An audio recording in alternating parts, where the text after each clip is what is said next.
Voluntaryong nagbalik loob ang 14 na taga-suporta ng alyansang magbubukid ng Gitnang Luzon sa pamunuan ng 2nd PMFC Nueva Ecija PNP sa Barangay Bunol, Gimba, Nueva Ecija.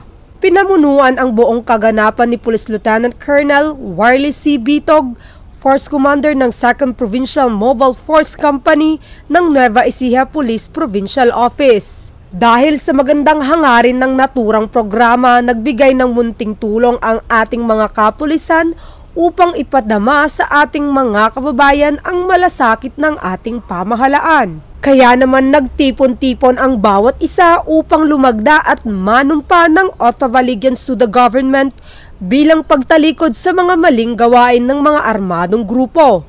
Kaugnay ito sa Enhanced Comprehensive Local Integration Program o ECLIP na programa ng ating gobyerno. Naging matagumpay at naisakatuparan ang naturang programa sa pakikipagkaisa ng bawat individual. Hinihikayat ng 2nd PMFC Nueva Ecija PNP ang mga natitirang kasapi at suportado ng CPP, NPA, NDF na magbalik loob sa pamahalaan at makiisa sa iisang layunin na labanan ang insurhensya at terorismo sa ating bansa.